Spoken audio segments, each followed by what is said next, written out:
Yes, that is exactly what's happening. And to expand a little more on that is that the music industry as a whole has changed dramatically because of this technology. Now, signed artists don't want to be signed anymore because the label will take away so much of their earnings. Labels are now resorting to something called a 360 deal, which is everything you do, they want a piece of. It used to be, oh, we only want a piece of your music.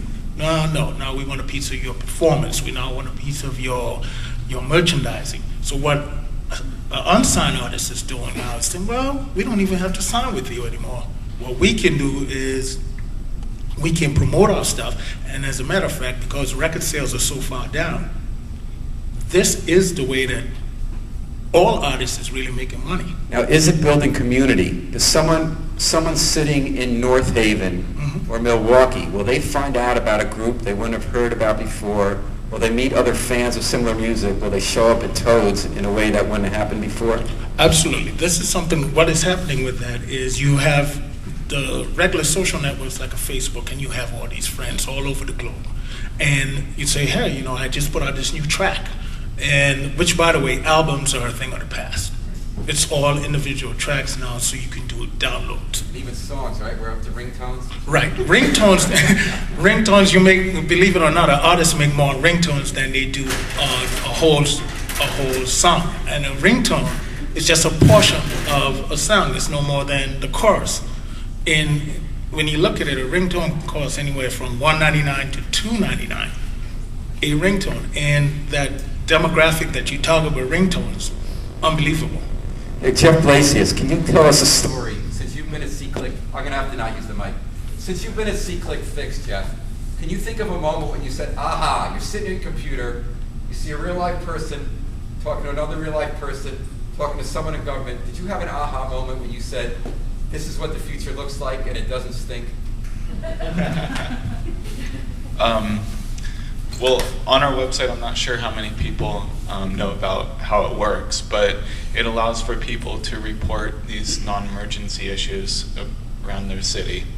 And anybody can listen to them and also go out to fix them.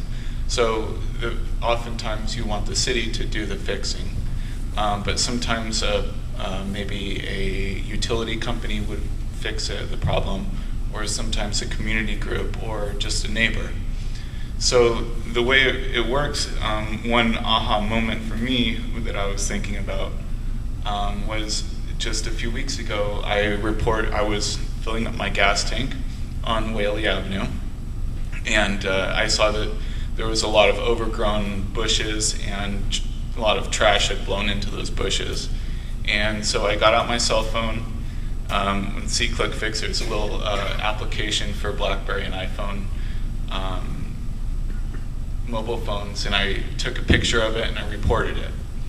And about 6 hours later, somebody commented back to me and said, this gas station doesn't have enough money to clean this up, but there is a group that does the cleaning around here and they would like to get together to clean this. Would you like to join us? And so I commented back and I said, yeah, that's great. So it was a way to report something, route the issue instead of directly informing the city government, who may or may not be responsible for it. A community member got involved, and we made an appointment to clean up this trash and overgrown bush on the gas station, Whaley Avenue. Did you actually go and help them clean it up? Not yet. I just reported a couple of weeks ago, but I'm waiting to hear back from them on a One of my schedule. favorite moments this winter was, I remember during a snowstorm, there was an elderly woman who had trouble walking in the East Rock neighborhood, and she couldn't shovel her walk. And someone posted on SeeClickFix, let's set up a rotation when the snow's coming to shovel her walk for her. And some people responded. What happened with that? Do you remember the instance? I don't remember the specific one. I'm sorry. And sometimes as a reporter, I find I really get a lot of help from SeeClickFix. People responding. There was about dead squirrels being found in Westville, and what was the source of that? And now, do you find that SeeClickFix mostly is bringing citizens together with government? Is it mostly bringing citizens with other citizens?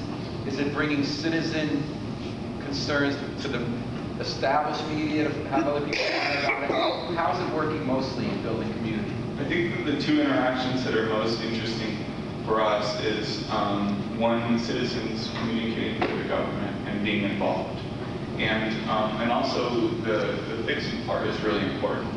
So many times people will report something. And it may or may not get fixed. It's maybe sometimes hard to track with the bureaucracy of city government.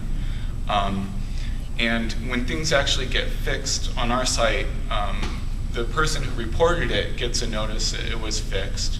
So there's a great feedback loop between the reporter and the person who fixed it. But there's also a social feedback that when the city fixes it, everybody else who's listening around that neighborhood or that area also hears that the city has done this, fixing, and is sort of rewarded by it in some way. So the citizen to government is really important. That started with SeeClickFix. A lot of people walk from Worcester Square to downtown, and they walk home at night. Right. And it gets dark early in the winter, and there were muggings on that bridge on Court Street. And people started talking about a SeeClickFix. The city came and met with them, and now they have these new solar lights, solar-powered lights. The city just put in solar lights on the bridge. That's a pretty neat one. Right, for security, it's very important. Now, how many cities are you in around the world now?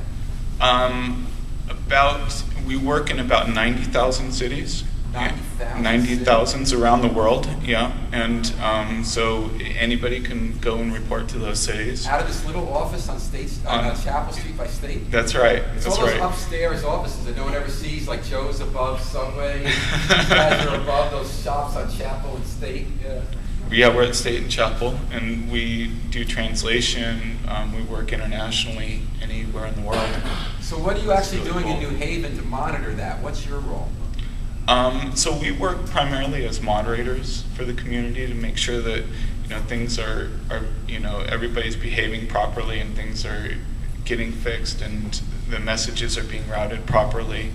But primarily, it's the people online that are really doing the work, reporting things and so with getting things 90,000 fixed. cities, how do you make sure that somebody in Skokie isn't publishing an item with someone by name and calling them some horrible names or saying they made up some story that they did something horrible to somebody? How do you monitor that on such a big scale?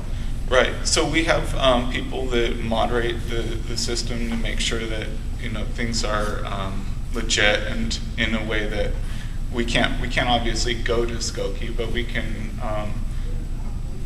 we can watch those issues, and when things get reported, when other people go in, they can mark things as being inappropriate, and then we can get the message and take it down if necessary. I wanted to ask